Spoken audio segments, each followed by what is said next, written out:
Pessoal, bom dia.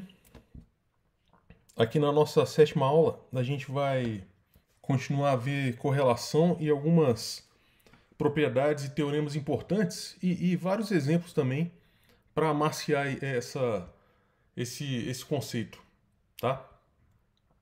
Bom, a gente tinha visto, né, que quando, em dimensão finita, pelo menos, a correlação, né, é um isomorfismo entre espaço vetorial e espaço vetorial dual. Só que esse isomorfismo já vimos várias vezes que ele não é canônico, ou seja, que ele depende de uma escolha de base. Para que implementemos este isomorfismo, precisamos munir o espaço vetorial de uma métrica, né? Perdão, de uma forma bilinear, não uma forma bilinear arbitrária. Né? Eu chamo de métrica por cacoete. Vimos que a correlação, né, a métrica é degenerada, é não degenerada se o núcleo dela for igual a zero. Igualmente, o núcleo de uma correlação é zero quando essa condição prevalecer, a correlação é não degenerado. Tá? E o espaço quadrático, né, ou seja, o espaço vetorial munido de uma forma bilinear é dito ser um espaço não degenerado, tá? Nesse caso. E quando o núcleo da correlação for nulo, então essa correlação é um isomorfismo entre o espaço vetorial e o espaço vetorial dual. O interessante aqui é o seguinte, pessoal. Em um espaço simplético, ou seja, quando a forma bilinear satisfaz essa propriedade, né, ela for antissimétrica, pela definição aqui, pela definição, a correlação satisfaz essa propriedade. Então tem esse sinal aqui quando a gente está tratando de um espaço simplético. Agora, olha só, quando o núcleo da aplicação for zero, então a correlação tal, ela define um isomorfismo entre o espaço vetorial e o espaço vetorial dual. Se é um isomorfismo, existe uma inversa bem definida que define um isomorfismo entre o dual e o espaço vetorial. Tá? Agora, a gente pode denotar, né, só para simplificar a notação, podemos denotar essa aplicação, a correlação, como um bemol. Um bemol vai do espaço vetorial para o espaço vetorial dual. E um sustenido, ele vai do espaço vetorial dual para o espaço vetorial. Tá? E, claro que o bemol, nessa notação, é a inversa do sustenido, e o sustenido é a inversa do bemol. E, por motivação, né, a gente chama esses isomorfismos de isomorfismos musicais. Então, dado um alfa, como de praxe, como de costume, dado um alfa no espaço vetorial dual, o alfa sustenido é o sustenido do alfa. Ou seja, ele leva através da correlação o espaço vetorial dual, né, um covetor e um vetor dessa forma. Da mesma maneira, o bemol ele leva vetores do espaço vetorial no espaço dual a partir dessa definição.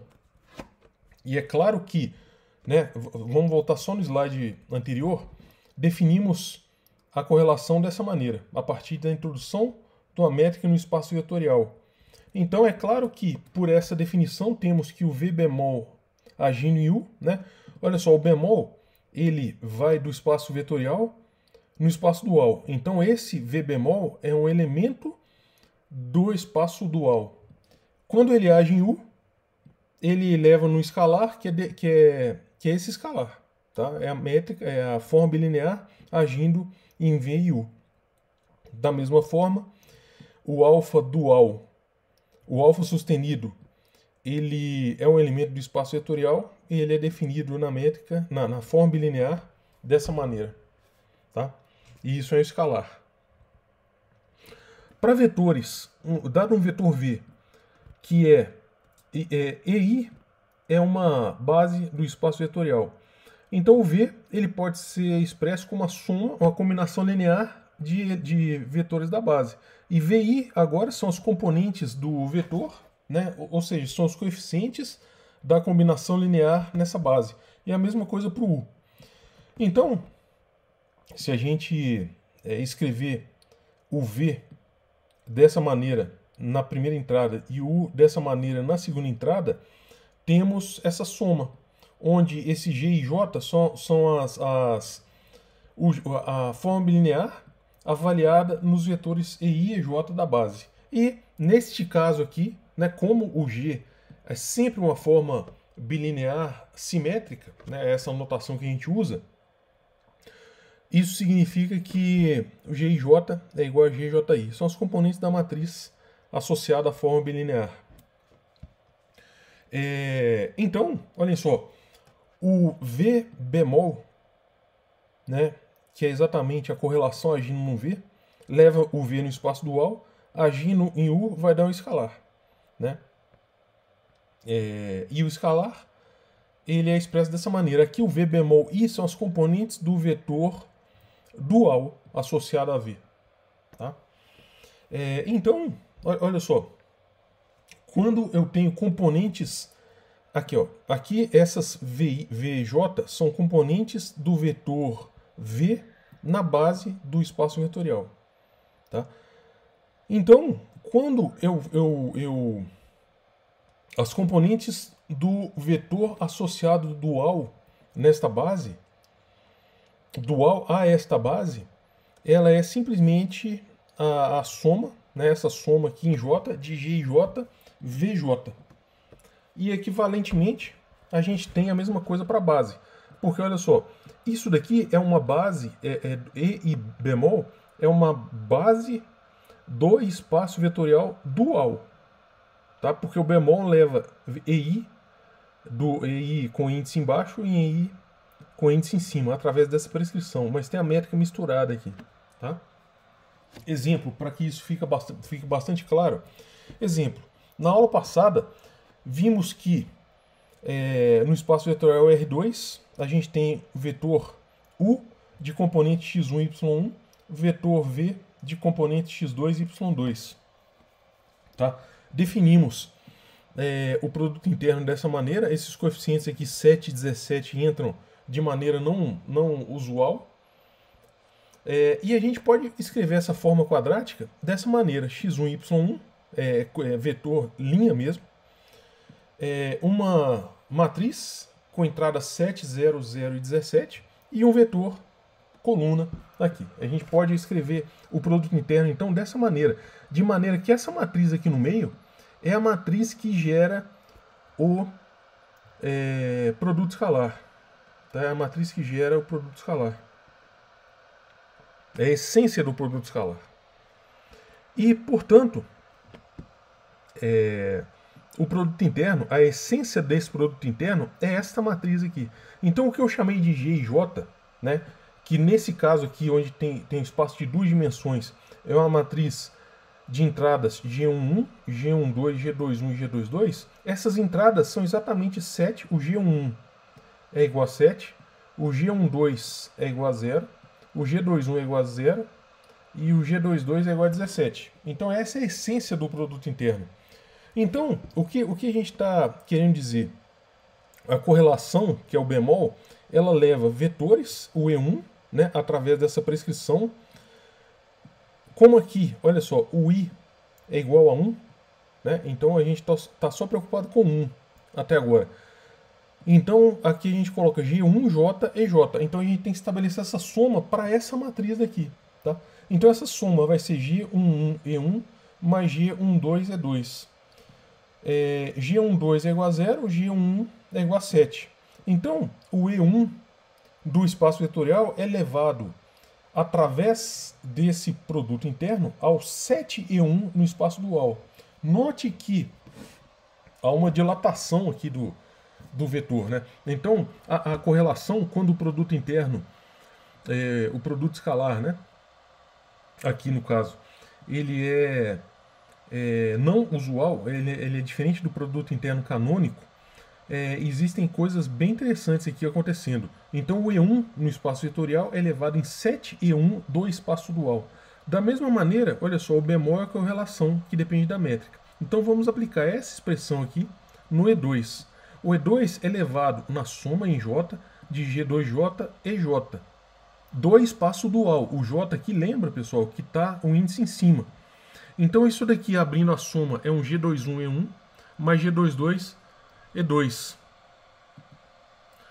Né? O G22 é igual a 17, o G21 é igual a 0, então isso é igual a 17E2, o E2 do espaço dual. Nota que o índice está em cima. Então, a moral da história aqui é que, por esse produto interno, essa regra do E1 vai no 7E1 do espaço dual e o E2 do espaço vetorial vai no 17E2 no espaço dual. Tá? E aqui é uma observação, né? Muitos de vocês podem estar se perguntando 0G.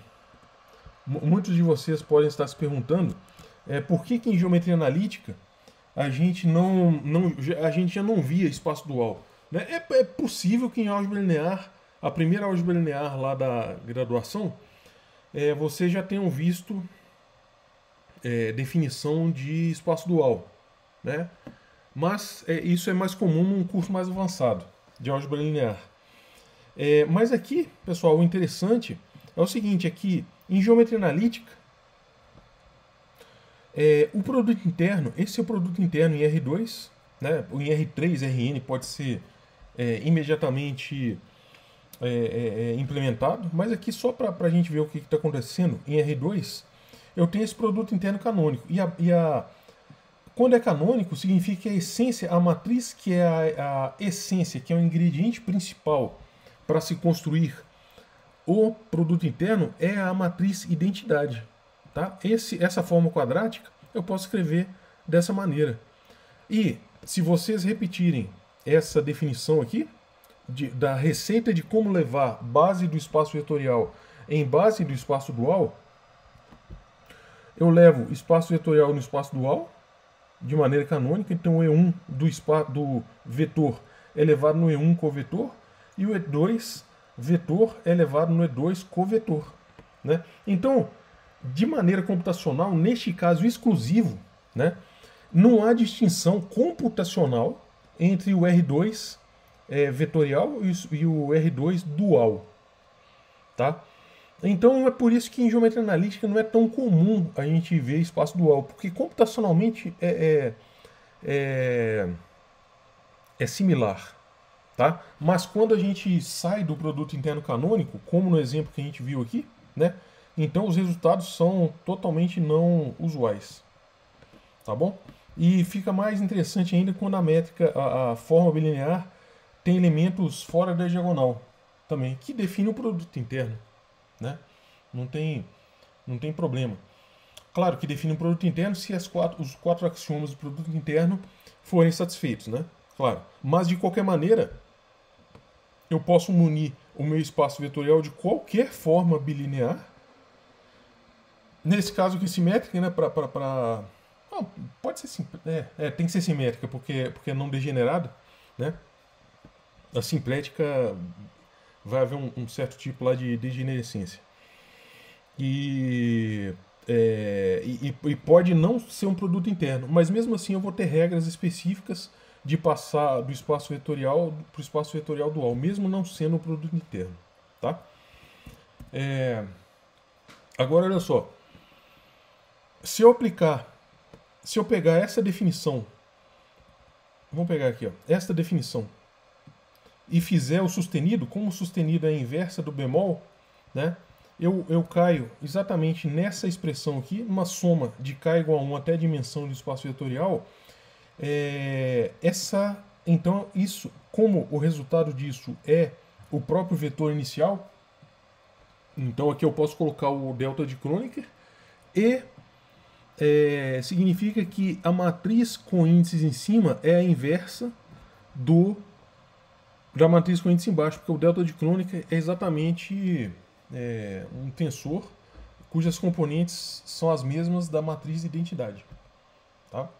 Então a forma linear com índices em cima é a inversa do com índices embaixo.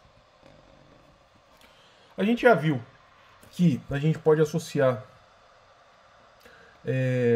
a todo espaço vetorial seu espaço vetorial dual, que são exatamente os funcionais lineares que levam, por definição, levam o espaço vetorial no corpo.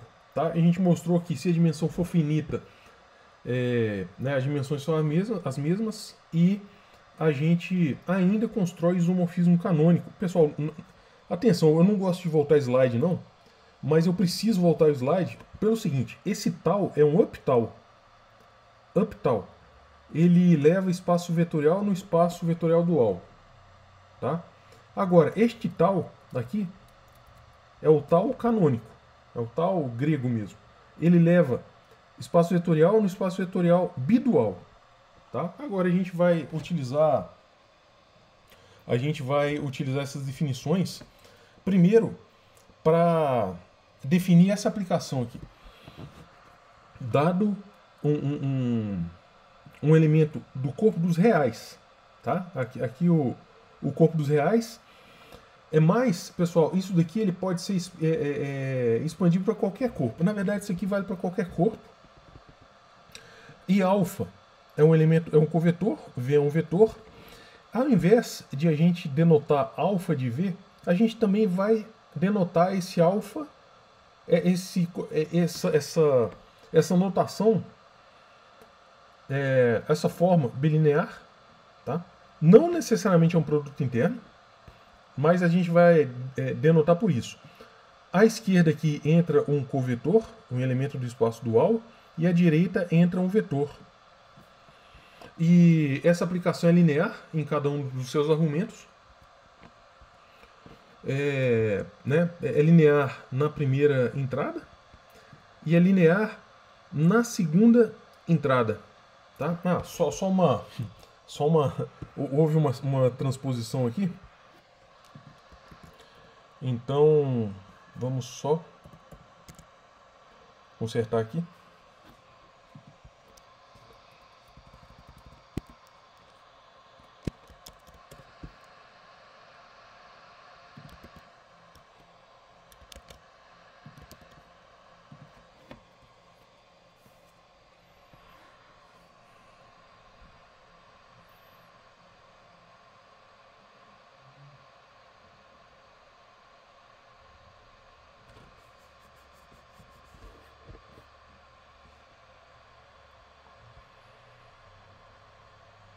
Pronto. E agora sim, né? Então o alfa, olha só, o A é o escalar, multiplica o covetor alfa 1 mais alfa 2. Então esse alfa ele sai com uma involução. Podem pensar no seguinte, pessoal: se a gente está aqui no corpo dos, se tiver o real, então essa involução é identidade, só o próprio A, né? Se a gente tiver no corpo dos complexos, isso daqui é o complexo conjugado. E sigma é a evolução mais geral, né, que emula o complexo conjugado para outros tipos de corpos. Então o A ele sai com a evolução, né? Pensa nisso. Se o A for um número complexo, isso que é o complexo conjugado. E o A ele sai a identidade quando tiver aqui na segunda entrada, né, na entrada dos vetores, e isso preserva a soma. Com essa notação, né, como o EI EJ, EI covetor agindo no EJ, né, dessa maneira, né, com essa definição aqui, com essa notação, então isso daqui é exatamente o delta de Kronecker. E essa aplicação bidual, lembra que esse aqui é o sigma grego, não é o upsigma. Então essa aplicação bidual, então ela pode ser definida por essa condição, né? Tal de V agindo em alfa é exatamente o alfa de V. Só que a gente está vendo a mesma coisa que a gente viu há 2, 3 aulas atrás, só que com essa notação diferente. E já que V e V bidual, eles são canonicamente isomorfos, eu posso identificar esse tal de V exatamente com V, né? Então isso é satisfeito também. Então aquela definição do slide passado de bilinearidade, tanto faz aonde, com essa nova notação, aonde que a gente está, se a gente está utilizando vetores na primeira entrada ou vetores na segunda entrada. Então isso tanto faz, né? Como V é dual ao V dual, né, ao espaço vetorial dual, ou então essa dualização é simétrica. E, né, essa relação é simétrica, e essas bases formam um par dual. E como a gente já viu, o V bemol é o tal, nota que isso aqui é um tal, é um up tal, né, que ele leva espaço vetorial, vetores do espaço vetorial num up tal de V no espaço dual. E claro que a gente está usando uma forma linear simétrica, não degenerada, para definir esse isomorfismo, né? O núcleo de tal é igual a zero. Então, como ela é não degenerada, então essa notação aqui ela é justificada caso, né? Então, como ela é não degenerada, ela tem que ser bilinear simétrica, né? Não degenerada, para que haja um isomorfismo entre espaço vetorial e espaço vetorial dual. Se, além disso, né, como ela é simétrica, a gente vai denotar por Gzinho. E caso o Gzinho seja positivo definida, então ela define o produto interno. Então, por isso que a gente faz uso dessa notação. Então, isso daqui será um produto interno se a métrica que equipa o espaço, ela for positivo definida, tá? Então aqui, né, como eu falei, ela não, em geral, ela não denota um produto interno para formas bilineares mais arbitrárias, mas apenas quando ela for positivo definida, aí sim vocês podem denotar isso por produto interno. Tá? Agora a gente vai estudar aplicações duais. Considera aqui, pessoal, uma aplicação linear φ que leve o espaço vetorial W ao espaço vetorial V, né, onde, de costume, esses espaços vetoriais eles estão definidos sobre o mesmo corpo. Então, dados essa forma bilinear que leva o produto cartesiano entre dual e o espaço vetorial no corpo em V, né? E essa forma bilinear que leva dual no produto cartesiano entre W dual e W no K, a gente define essa aplicação linear, tá? A gente vai provar que ela é única depois, mas uma aplicação... Então, o φ, ele leva o espaço W em V. Espaço vetorial W em espaço vetorial V. Agora, o φ estrela, ele leva espaço dual V no espaço dual W. Tá? E ela se chama adjunta se satisfizer essa propriedade daqui. Tá? Então, para todo covetor no V dual, lembra que esse covetor V bemol ele é obtido através de um vetor através da correlação. Tá? E para todo U no espaço W, essa relação é satisfeita. Ou seja, a aplicação dual no covetor, agindo no U, né? O produto interno, perdão, a forma bilinear de W aplicado nele é o covetor φ de U. Tá? E lembre que esse produto aqui é em V. Bom, nessa aula, exclusivamente nessa aula, a gente vai assumir que isso seja um produto interno, ou seja, que a forma bilinear é realmente positiva definida. Tá? Então a gente denota simplesmente essa relação dessa maneira. Tá? Para não ter muitos índices aqui, bemol, etc. Então a gente vai denotar essa relação dessa maneira aqui, que é por exemplo, no livro do Elon, né, no Elon Lais Lima de álgebra linear, denota-se essa relação. Então a φ dual né, a aplicação dual é a aplicação adjunta. A φ adjunta agindo em V em U é igual ao produto interno entre V e φ de U.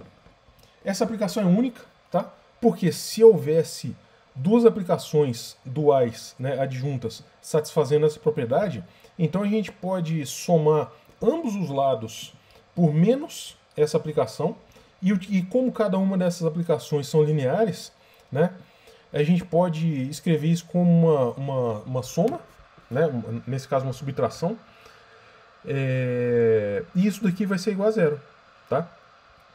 Então quando eu faço o U variar e fixando o V, eu tenho que esse funcional linear ele está no espaço W dual. Para todos os vetores V, ele é igual a zero. Significa que a φ1 adjunta menos a φ2 adjunta é igual a zero, e a φ1, portanto, é igual a dual de φ1 é igual a dual de φ2. Tá? É isso. Então essa aplicação definida dessa maneira adjunta é única, e a linearidade da aplicação linear e a bilinearidade desse produto interno implica que essa aplicação aqui é linear, ou seja, ela satisfaz essas propriedades, preserva a soma e preserva o produto escalar. Nota que se a gente tiver num corpo dos reais, esse A simplesmente sai da aplicação.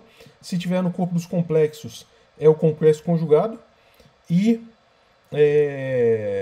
corpos mais gerais, esse upsigma é uma involução. Tá? Essa involução é a conjugação complexa e, portanto, a φ adjunta é linear. Agora a gente vai mostrar o seguinte, que a matriz associada à adjunta é exatamente a transposta da matriz associada à aplicação linear. Então a gente faz isso da seguinte maneira. Pega base E1, E2 até N de W, base F1, F2 até Fm de V, tá? E suas respectivas bases duais. Se A maiúsculo é a matriz de φ, tá? Se A maiúsculo é a matriz da aplicação linear φ, então a gente vai mostrar que a matriz associada a φ estrela é a transposta. Tá? Então olha só, A é a matriz da aplicação linear φ. Φ eleva vetores da base de W em vetores da base de V. Tá? Dessa maneira. Então o φ, né, claro, a matriz A é a matriz associada à aplicação linear φ. Ela toma vetores do espaço vetorial W e leva no espaço vetorial V dessa maneira. Tá? É uma combinação linear dos vetores da base. E a adjunta faz exatamente o contrário. A adjunta está definida do espaço dual V no espaço dual W, né, que é o contradomínio. O espaço vetorial W é o contradomínio. Então a adjunta ela leva vetores da base de V e numa combinação linear de vetores da base de W, né, dual. Né? Na verdade é o dual. E portanto, o B, olha só, o BJI ele pode ser escrito como BKI, uma soma de BKI e delta KJ, onde esse delta KJ é o delta de crônica, ou seja, quando K for igual a J, isso daqui dá 1, e o resto, então dá 1, dá exatamente o BJI, e o resto dá 0, né? Porque o K é diferente de J, o delta de Kronecker é igual a 0. Então eu posso escrever essa identidade, BJI é a soma de K igual a até N, de BKI delta JK. Só que esse delta JK é o vetor dual EK agindo no EI. Definição de base dual. Então, esse EK agindo, perdão, é J? É isso. EK agindo no EJ. né? A EK agindo no EJ. Só que esse vetor dual aqui, né? É exatamente, eu posso expressar esse produto como um produto interno. Então isso daqui é essa soma à esquerda, na primeira entrada, e o EJ aqui na segunda entrada. Só que essa soma aqui, BKI EK, é exatamente essa daqui, ó. Tá? É exatamente essa daqui. Então, eu posso escrever a primeira entrada aqui do produto interno como a estrela FI, agindo em EJ, na segunda entrada. Só que, pela definição de adjunta, isso daqui é FI vezes a aplicação agindo em EJ. Agora, a aplicação agindo em EJ é essa soma. E eu posso tirar esses escalares da soma, simplesmente, e vai ficar esse cara aqui embaixo. E FL, o produto interno, é exatamente o espaço dual FI agindo em FL. E isso daqui é o delta de JI. E finalmente essa soma, quando J for igual a 1, eu tenho perdão, quando J for igual a I, é a soma, eu estou somando em L, né? Ah, essa soma é em L, pessoal. Só tem um erro tipográfico aqui, vamos verificar. Eu estou somando em L. Tá, então aqui é um L. Vamos consertar isso aqui agora.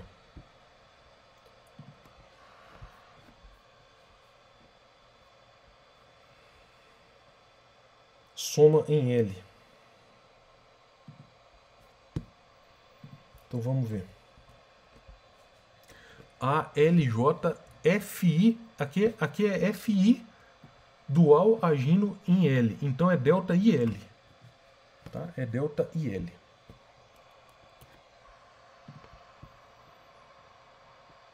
Delta I L.